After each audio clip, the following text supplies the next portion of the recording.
नमस्कार, मी राहुल कुलकर्णी. एबीपी माझामध्ये जगभरातल्या सर्व प्रेक्षकांचं स्वागत आहे. आज श्री राहुल गांधी यांची भारत जोडो यात्रा कव्हर करत असताना सुद्धा माझं काय संपूर्ण महाराष्ट्राचं ज्या पीएमएलए ऍक्टमध्ये श्री संजय राऊत यांनी जो जामिनासाठी अर्ज केलेला आहे त्याकडे लक्ष होतं.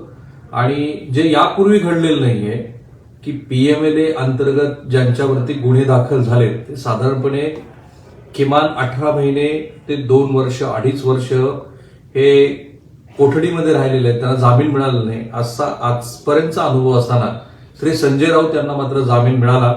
आणि म्हणून मी त्याचीच प्रतीक्षा करत होतो की या संदर्भातली सन्माननीय न्यायालयाची जी ऑर्डर आहे ती ऑर्डर काय आहे, काय सायटेशन्स तिथे दिले गेलेले आहेत, कशाच्या आधारावरती श्री संजय राऊत यांची जामीन याचिका सन्माननीय न्यायालयानं स्वीकारली. मी ती ऑर्डर आता तुमच्याच साक्षीनं वाचणार आहे. मी त्यातलं फक्त हेच पाहिलेलं आहे की 122 पानं जी आहेत ती 122 पानं काय, त्यांचं जे संपूर्ण स्ट्रक्चर काय आहे, कुठल्या पानापासून श्री संजय राऊत यांच्या जामिनीची सुनावणी सुरू होते. सो बेसिकली हे जे 122 पानाचे आजची जी 122 पानाची जी ऑर्डर आहे ती ऑर्डर अशी आहे की Praveen Madhukar Raut age 61 versus director of enforcement government of India through the assistant director Mumbai zone office. Second जी बेल ऍप्लिकेशन आहे ती संजय राजाराम राऊत वर्सेस ईडी अर्थात. याच्यामध्ये एम.जी. देशपांडे हे जे स्पेशल जज अंडर द पीएमएलए ऍक्ट आहेत ते या वेळेला डायस वरती आहेत. आणि कॉमन ऑर्डर कोर्टाने सुरुवातीला केली आहे. Initially Praveen Raut accused number 3 was arrested and main prosecution complaint was filed against him. म्हणजे पहिली तक्रार जी आली होती, पुन्हा एकदा सांगतो मी, पत्रावाळ चाल संदर्भामध्ये पहिली तक्रार ईडीची नाही. ईडी डायरेक्ट कुठेही एफआयआर दाखल करू शकत नाही. आपल्या म्हाडाच्या अभियंत्याने, कार्यकारी अभियंत्याने मला वाटतं की 2017 मध्ये पहिली तक्रार दाखल केली आणि त्यानंतर श्री प्रवीण राऊत यांना अटक झाली. काही रेफरन्सेस इकडे तिकडे होतील ह्या संदर्भातले. साधारणपणे 1000 कोटीचा हा घोटाळा होता. इथे पत्रावाळा चाळमध्ये जे मराठी बांधव राहतात त्यांच्यासाठीची ती जमीन विकसित करून, तिथं असलेलं स्ट्रक्चर विकसित करून त्यांना फ्लॅट द्यायचे होते. त्याबद्दल जो एफएसआय मिळाला होता तो त्यांनी सेल आउट करायचा होता. पण इथे वाधवान कुटुंबीय, तेच वाधवान कुटुंबीय जे लॉकडाऊनच्या काळामध्ये महाबळेश्वरला गेले होते, सो ते वाधवान कुटुंबीय प्रवीण राऊत यांच्या फर्मनी ते सेल आउट, एकतर ज्यांच्यासाठी ही जमीन डेव्हलप करायला दिलेली होती, ज्यांना ते फ्लॅट मिळणं अपेक्षित होतं त्यांना ते मिळालेच नाही. पण त्यातनं साधारणपणे जो मिळालेला एफएसआय आहे, जो टीडीआर आहे, तो विकून 1000 कोटीचा फ्रॉड झाला अशी बेसिक कंप्लेंट होती. So initially Praveen Raut accused number 3 was arrested and main prosecution complaint was filed against him. His bail application was being heard ever since. In the mean time ED arrested Sanjay Raut, इथे त्यांचा संदर्भ आला, and subsequently filed supplementary complaint against him. He had also filed bail application 582 of 2022 during the pendency of the investigation. In this way, when supplementary complaints against him was filed, bail application of both Praveen Raut and Sanjay Raut were pending. So एक supplementary application, supplementary त्यांच्या विरोधामध्ये chargesheet आली आणि तक्रार आली basically. तर ह्या दोघांनी, म्हणजे जे मुख्य अक्युज नंबर 3, अक्युज नंबर 5, या दोघांनी मिळून एक बेल ऍप्लिकेशन दिलेलं होतं आणि त्या दोघांची मिळून ही सुनावणी सुरू होती.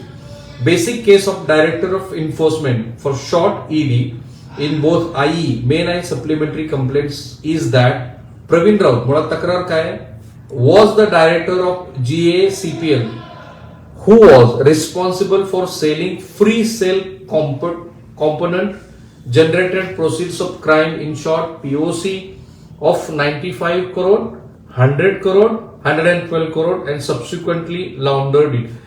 त्यांनी प्रवीण राऊत यांनी काय केलं, 95 कोटीचा, 100 कोटीचा आणि 112 कोटीचा फ्रॉड असा मिळून साधारणपणे एक 300 कोटीचा अपहार केला आणि ती रक्कम ही मनी लॉन्ड्रिंगद्वारे इकडे तिकडे खात्यावरती टाकली अशी इनिशियल तक्रार आहे. The trail of the send money came to Sanjay Raut and his wife. यातला काही पैसा हा श्री संजय राऊत आणि त्यांच्या पत्नीच्या अकाउंटवरती गेला. This is the basic case pleaded in the main and supplementary complaint. Therefore, facts, circumstances of transactions and reasons required for the discussion of the bail application of Pravin Raut are similar in the respect of bail application Sanjay Raut. In order to avoid multiplicity and length of separate orders, this court finds it necessary to decide both applications by way of this common order, but with separate discussions, wherein bail application 8 of the Pravin Raut will be discussed first and thereafter that of Sanjay Raut. So 2 अॅक्युज आहेत, त्याच्यामध्ये साधारणपणे 300 कोटीचा fraud आहे असं म्हटलं जात आहे. मनी लॉन्ड्रिंगचं प्रकरण असल्यामुळे ईडी त्याच्यामध्ये आलेली आहे आणि दोघांच्याही जामीन अर्जावरती न्यायालयाने एकत्रित सुनावणी घेतली आणि पहिली सुनावणी प्रवीण राऊत यांची झाली. प्रवीण राऊत यांच्यापेक्षा आपल्याला श्री संजय राऊत यांच्या संदर्भातले न्यायालयाने जे काही मुद्दे मांडणी केले ते काय होते हे जाणून घेणं फार महत्वाचं आहे, कारण in my opinion this is a historical judgement. कारण आजपर्यंत मी ऐकलेलं नाही की भारतातल्या कुठल्याही प्राथमिक न्यायालयानं ईडीच्या केसमध्ये त्यांच्या पातळीवरती जामीन मंजूर केलेला आहे. हे कदाचित पहिलंच प्रकरण असेल आणि पाथ ब्रेकिंग असेल, कारण याच्यामध्ये बऱ्याच वेळेला सन्माननीय सुप्रीम कोर्टाने सुद्धा आपले जे बेसिक मूल तत्व आहेत भारतीय राज्यघटनेने दिलेली त्यातल्या काही तत्वांचं ईडीच्या पीएमएल ऍक्ट मध्ये उल्लंघन होतं असा युक्तिवाद कोर्टासमोर झालेला आहे. त्याची एकत्रित सध्या सुनावणी सुरू आहे. सो पेज क्रमांक 70 वरती bail application of 582 of 2000 Sanjay Raut हे इथे येतं. आता इथं सगळं आहे की ज्या कारणामुळे श्री संजय राऊतांना बेल मिळालेलं आहे. This applicant was subsequently arrested when the prosecution complaint against Pravin Raut was filed and his bail application was being heard. So by way of supplementary complaints, this application is being prosecuted. The case alleged in the supplementary prosecution complaint is as follows. Pravin Raut यांना arrest झाली, त्यांच्या चौकशीला श्री संजय राऊत यांचं नाव पुढे आलं आणि मग संजय राऊत यांनाही ताब्यात घेण्यात आलं, त्यांना अरेस्ट झाली. पण केस काय आहे? एफआयआर मी जे म्हणालो 2018चाच एफआयआर आहे. Was registered bye EOW economic office wing, जे पोलिसांचं एक स्वतंत्र यंत्रणा आहे. Mumbai under section 409, 420 cheating, 120B IPC against Rakesh Kumar Wadhwan, accused number 1, Sarang Wadhwan, accused number 2, and others on the complaint of Mr. Nitin Gadkari, executive engineer, Mahada, Mumbai, as Messrs. Guru Ashish Construction Private Limited, जी की श्री प्रवीण राऊत यांची आहे. म्हणजे कोणी complaint दाखल केली तर म्हाडाचे executive engineer आहेत श्री नितीन गडकरी यांनी कोणाच्या विरोधामध्ये दाखल केली आहे तर ती केलेली आहे Guru Ashish construction private limited, जी की वाधवान आणि प्रवीण राऊत यांच्यातलं जॉईंट व्हेंचर आहे. Has cheated MHADA by floating the proposal for redevelopment of the land belonging the MHADA and including Mahada to enter into the contractual arrangements for rehabilitation of the tenants. Thereby GACPL म्हणजे Guru Ashish Construction obtained permission from Mahada to enter upon Mahada land and carry out development activities, but the developer sold the FSI of the free sale component and created third party rights on the land belonging to Mahada. म्हणजे महाडाची जी स्वतःची संपत्ती होती त्यांनी जे agreement गुरु Ashish construction कंपनीवर केलं होतं त्यांनी फुलफिल केलं नाही. त्यांना मिळालेला एफएसआय त्यांनी सेल आउट केला आणि त्यातनं त्यांनी पैसे कमवले. It is further alleged that the said 47 acre land of at Patrachawl Goregaon belongs to MHADA and there were 672 tenants in the said plot. Various permissions, approvals and additional FSI were obtained by Messrs. Guru Ashish Construction. The proceed of the crime POC were generated from the predicate offenses mentioned in the FIR. So basically हा FIR त्यांनी दाखल केला आणि त्याच्यानंतर मग EOW नंतर इथे ईडीची entry झाली आणि मग तक्रार काय आहे तर director of GACPL and others sold FSI and generated POC 1039.79 crore rupees म्हणजे 1039 कोटीचा हा सगळा फ्रॉड आहे. Instead of utilising this collected amount of 1039 crore rupees in construction of flats for the tenants and Mahada, Rakesh Wadhwan, Sarang Wadhwan had diverted majority amounts to various accounts of their companies. Both Rakesh Wadhwan and Sarang Wadhwan had also diverted huge amount to Pravin Raut and others during the period. हे जे 1039 कोटीचा fraud झाला त्यातली amount Pravin Raut यांच्या अकाउंटवरती गेली. राकेश वाधवान, सारंग वाधवान ह्या सगळ्या मंडळींनी हा व्यवहार केला. From the investigation conducted by ED, it was revealed that Praveen Raut received amount around 112 crore in his bank account from the bank account of HDIL, जे की वाधवान कुटुंबियांशी संबंधित आहे. in the guise of sale of the equity and for the development of project during 2011 and 2012. आणि मग हा सगळा sequence जो आहे तो सिक्वेन्स देत असताना इथे कुठं संदर्भ आला श्री संजय राऊत यांचा 1.6 crore approximately moved from the bank account maintained controlled by Praveen Raut to the bank accounts of Mr. Sanjay Raut and his wife Mrs.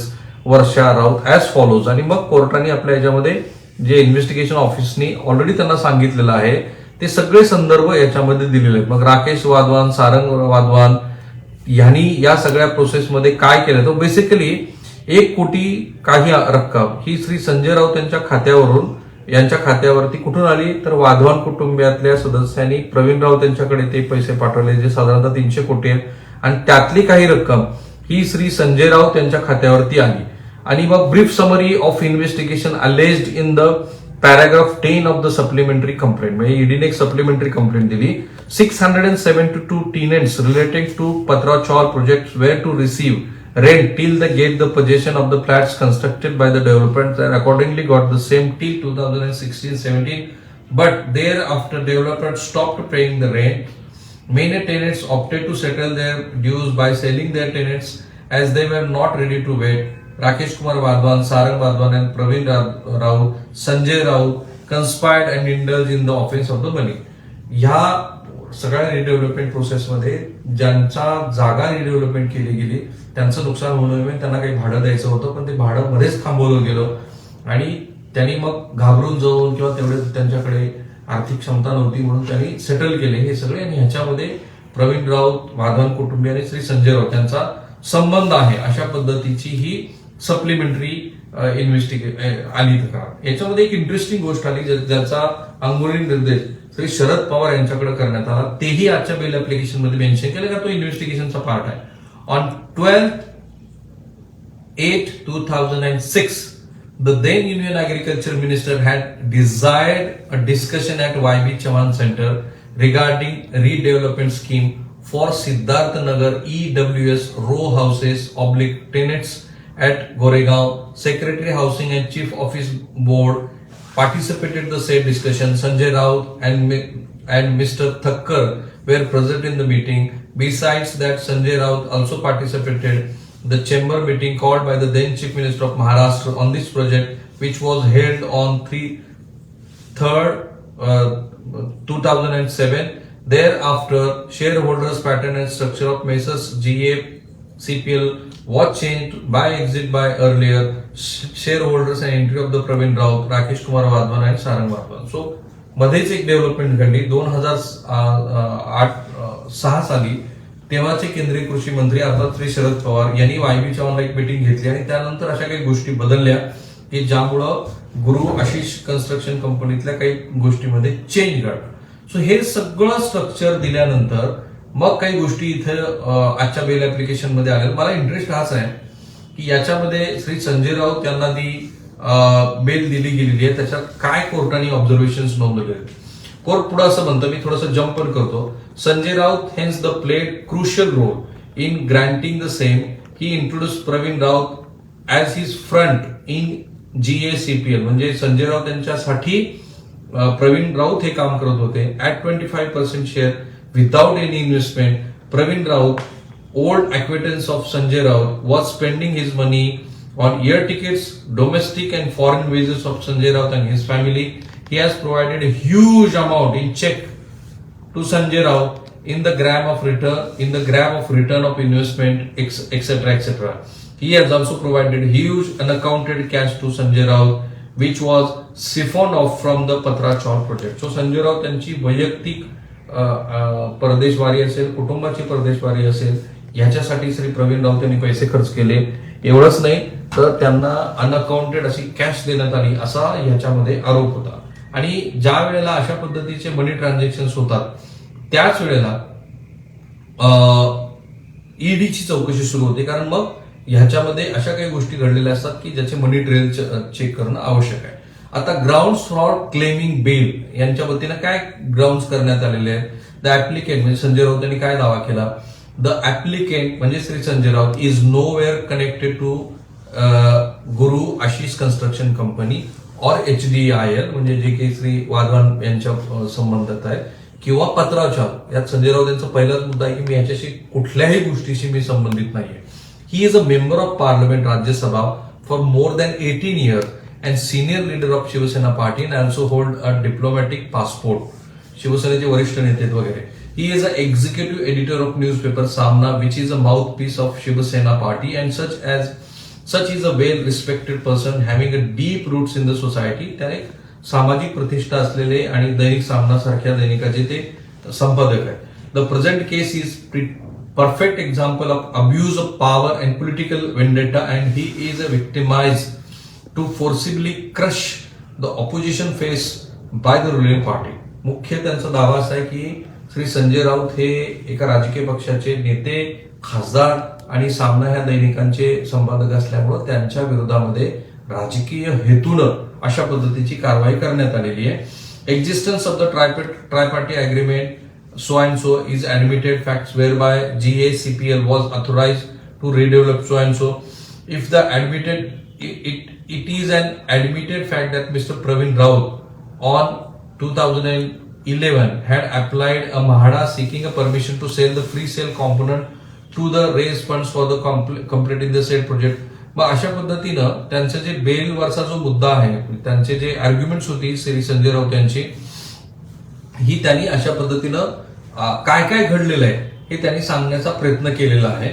आणि त्याच्यात मग त्यांनी जे पैसे त्यांना परत आलेले होते ते पैसे कसे आले. 37,50,000 रिसिव्ड बाय ऍप्लिकंट म्हणजे श्री संजय राऊत यांच्या मिसेसच्या खात्यावरती जे पैसे आलेले होते are return of investment which he had invested in the project of Prathamesh developers with the promise of specific profit, but the project gone in a dispute between the landowners and the tenants, hence the applicant decided to withdraw his investment and he was given a limited profit against his investment. त्यांचं असं म्हणणं आहे की जी रक्कम प्रवीण राऊत यांच्या खात्यावरून माझ्याकडे आली असं सांगितलं जात आहे ती मुळात मी इन्व्हेस्टमेंट म्हणून या प्रोजेक्टमध्ये दिली होती. मला काही सर्टन प्रॉफिट तुम्हाला देऊ असं सांगितलं होतं. आणि मग हा जेव्हा प्रोजेक्ट प्रखडला ह्या सगळ्या वादामध्ये त्यावेळेला प्रवीण राऊत यांच्याकडनं मला ते पैसे परत आले आणि तेच ते पैसे आहेत की ईडी असं म्हणते की हे खरं तर प्रवीण राऊत यांच्या खात्यावरून आलेले आहेत आणि जे ह्या सगळ्या योजनेत जो काही कथित फ्रॉड झालेला आहे त्यातला संजय राऊत यांना हा मिळालेला वाटा आहे. Amount of 13,94,375 allegedly received by him म्हणजे Sanjay Raut from Avani Infrastructure in fact was never received by him and the same is only a book profit in the books of the company and never received by the applicant in his family. मला कुठलेही पैसे मिळालेले नाहीयेत. मला जे काही मिळालेलं आहे ते मी केलेल्या इन्व्हेस्टमेंट वरती मिळालेले आहेत अशा पद्धतीचं या पद्धतीनं संजय राऊत यांच्याकडनं बरेच तपशील आहेत. हे त्यांनी ग्राउंड आपले स्वतःचे डिफेन्स असलेले जे ग्राउंड्स आहेत ते केले. आता याला ईडीने काउंटर काय केलंय.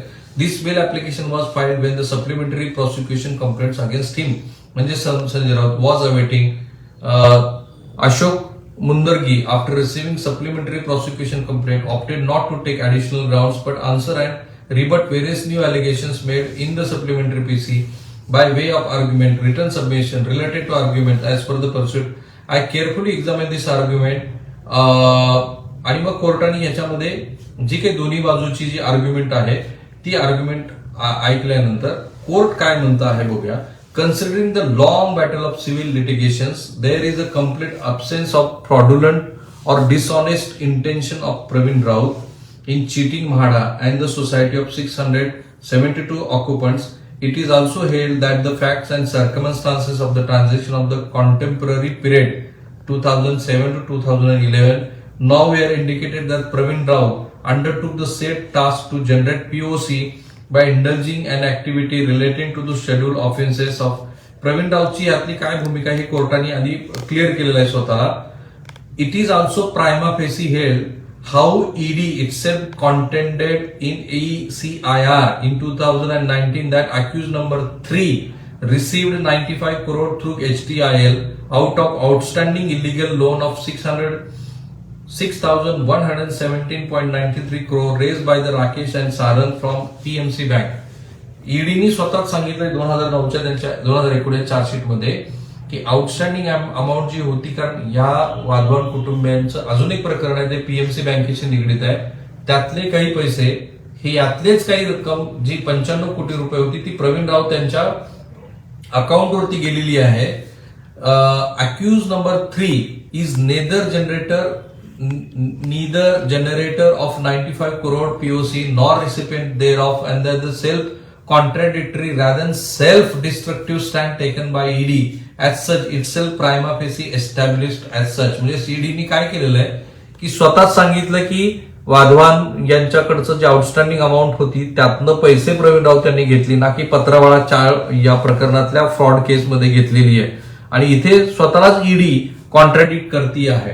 Right from the beginning in main PC till the supplementary complaint against accused number 5 म्हणजे Sanjay Raut, ED's contention is that accused number 3 is generator recipient of 95 crore, 100 crore आणि 112 कोटी. म्हणजे ईडीचं काय म्हणणं आहे की accused number 3 हा कोण आहे की ज्यांनी 95 कोटी, 100 कोटी आणि 112 कोटीचा फ्रॉड केला, म्हणजे ते आहेत प्रवीण राऊत.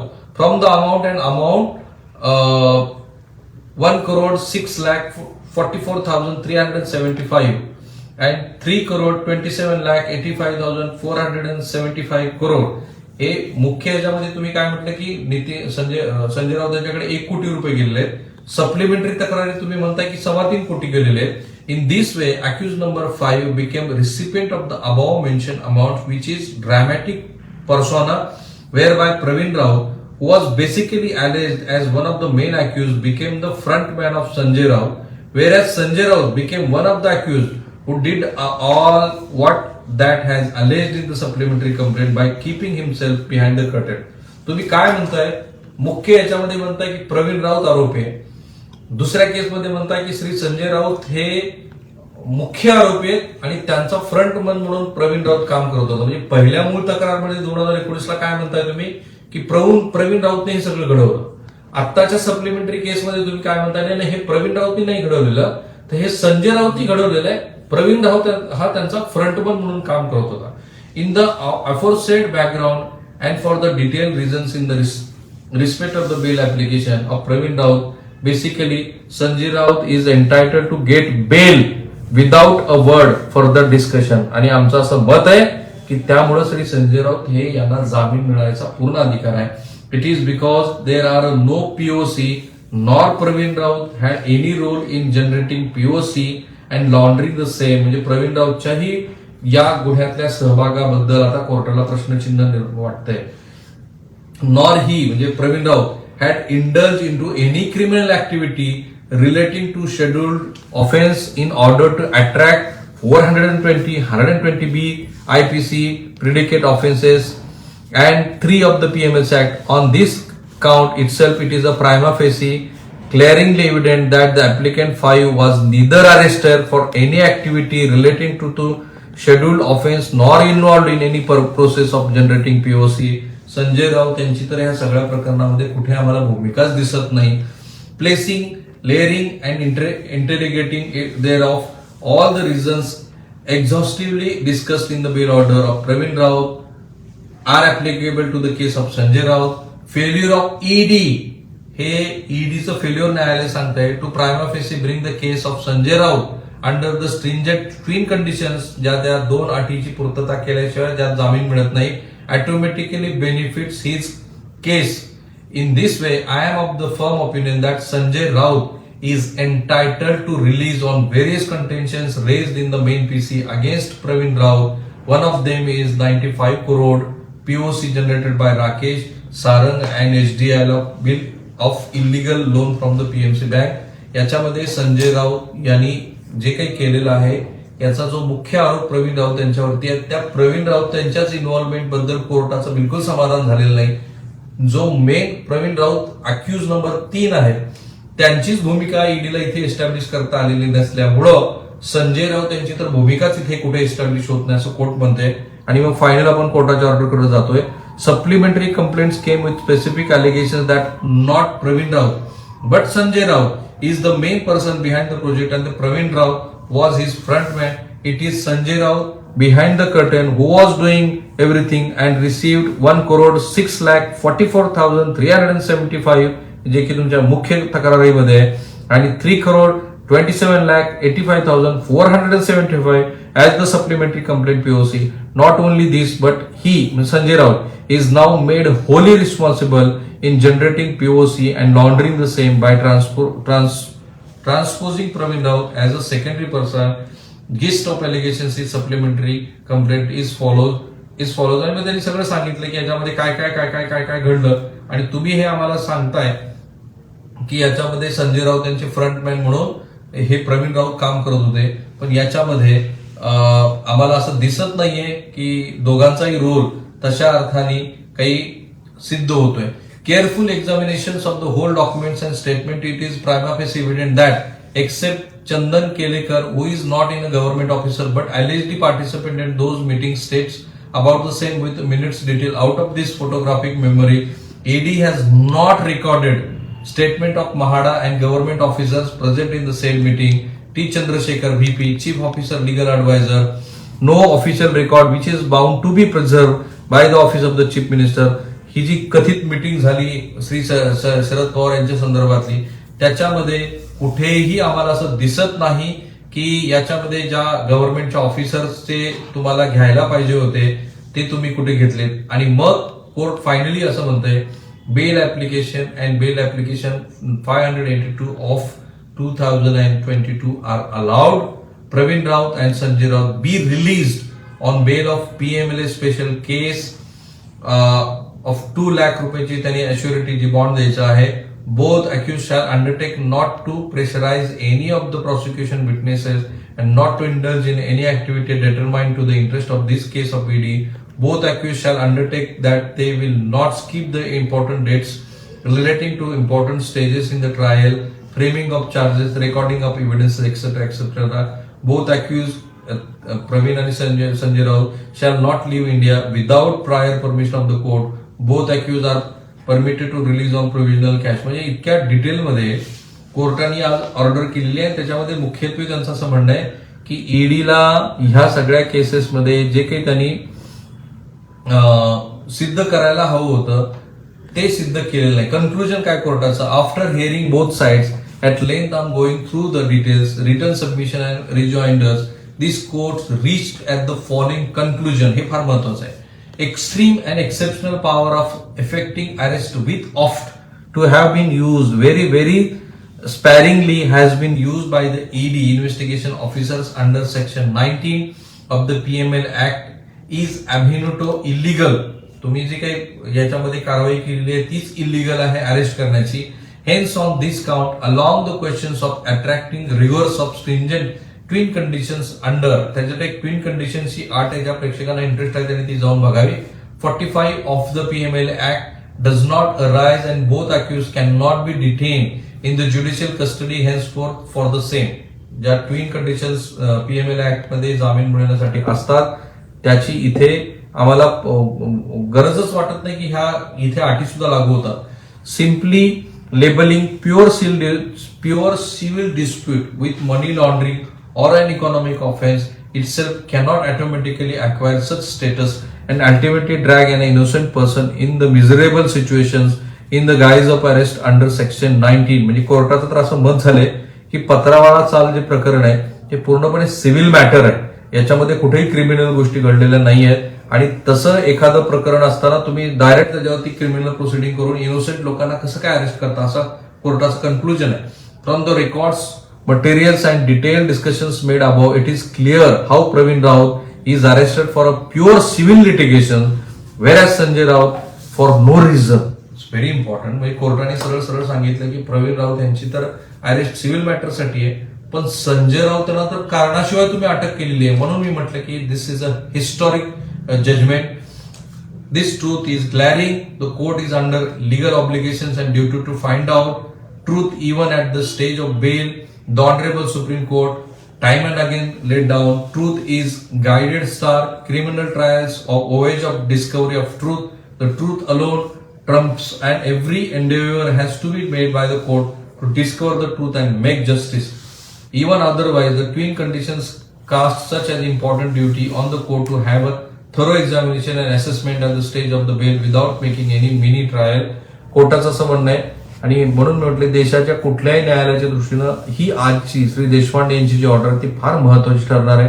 कारण ज्या ट्विन कंडिशन्स वरती आजपर्यंत देशातल्या बहुतेक सन्माननीय प्राथमिक स्तरावरच्या न्यायालयाने जामीन फेटाळला, त्यांच्यासाठी त्याने असं सांगितलं की सुप्रीम कोर्टानेच पूर्वी सांगितलं की मिनी ट्रायल न घेता ज्या ट्विन कंडिशन्स आहेत त्याच्याबद्दलचं तुम्ही विश्लेषण करू शकता. Even if MHADA who is a party of the every stage and every litigation which had reached up to the Honorable High Court, yet astonishingly lodged FIR 22 of 2018 for the facts and circumstances of transaction which had allegedly taken place during 2006 to 2013. In this way, the conduct of Mahada right from beginning till date is suspicious, and even ED admitted that the same in their complaints. Yet ED has not made any Mahada staff accused. तुम्ही म्हाडाच्याच लोकांना का आरोपी नाही केलं असं त्यांनी ईडीला विचारले. Mahada's attitude as such lodging FIR 22 of 2018 on one fine morning can neither throw dust in the eyes of the court nor can brush off and wash out long civil litigations which were even acknowledged by the Honorable High Court. Hence, this court cannot join its voice in the chorus of ED and Mahada. म्हणजे म्हाडा आणि ED जे आम्हाला सांगतंय की तर तुमची धुळफेक आहे असं कोर्टाने बेल ऍप्लिकेशन मध्ये म्हटलेलं आहे, आणि उलट तुम्ही जे करायला पाहिजे होतं ते तुम्ही केलेलं नाही. Rakesh and Sarang for their misdeeds and being the main accused persons admitted the same by affidavit of Sarang Wadhawan were not arrested by the ED but they have been left scot free. But at the same time, Praveen Raut was arrested for the civil dispute, whereas Sanjay Raut for no reason. All this is clearly indicates disparity, pick and choose attitude of ED, and the court cannot put premium on the same but legally bound to make parity. Of the court still accepts contentions of ED and Mahada and further reject the bail application of Praveen Raut and Sanjay Raut that will amount putting premium on such pick and choose strategies of the agency. Certainly in that event any common man, innocent and honest people will lose faith and confidence which they have respond in the judicial system as the temple of justice. Hence judicial principles which guide the court cannot be ignored. मला वाटतं की इतकी carefully return असलेली ही जामीनची order आहे. ED आणि म्हाडानी अतिशय ब्लॅटंट काम केलं. जे सिव्हिल लिटिगेशन्स होते त्याला क्रिमिनल लिटिगेशन्स केली, ज्याच्यामध्ये प्रवीण राऊत यांना सिव्हिल लिटिगेशन्सला फेस करायला हवं होतं त्यांच्या विरोधात क्रिमिनल लिटिगेशन्स केली, आणि ज्यांचा या सगळ्या केसमध्ये काहीही संबंध नाहीये अशा श्री संजय राऊत यांना तुम्ही अरेस्ट केली. असं या जामिनाच्या आजच्या 122 पानाचं वाचन केल्यानंतर आपण कोर्टाने काढलेलं जे कन्क्लुजन आहे ते दिसतं आहे, आणि याच बेसिसवरती कोर्टाने श्री संजय राऊत यांना जामीन दिले. यातले बरेचसे तपशील मला आणखी वाचता आलेले नाही, कारण बरेच मोठे तपशील आहेत, उशिरी झालेला आहे. माझ्या दृष्टीनं हे अतिशय ऐतिहासिक असं जजमेंट आहे. महाराष्ट्राच्या राजकारणामध्ये या न्यायालयाच्या आदेशामुळे बरेच मोठे बदल घडून येऊ शकतात. थांबूया आपण इथे. आमचा प्रयत्न काय आहे, दिवसभरातली एक महत्वाची घडामोड ऑब्जेक्टिव्हली की जे पत्रकारितेचं काम आहे ते करायची आणि तुमच्या समोर म्हणजे महाराष्ट्रासमोर मांडायची. हे करत असताना फॅक्ट्स काय आहेत, आर्ग्युमेंट्स काय आहेत आणि यातनं पुढे काय होऊ शकतं हे महाराष्ट्रासमोर मांडायचं. थांबूया आपण इथे. तुम्हाला आमचा हा जो मधल्या वेळेचा प्रयत्न आहे तो कसा वाटतो तो जरूर कळवा. माझं आणि एबीपी माझाचे जेवढे म्हणून सोशल मीडिया अकाउंट्स आहेत ते फॉलो करायला लागा. एबीपी माझा, उघडा डोळे बघा नीट.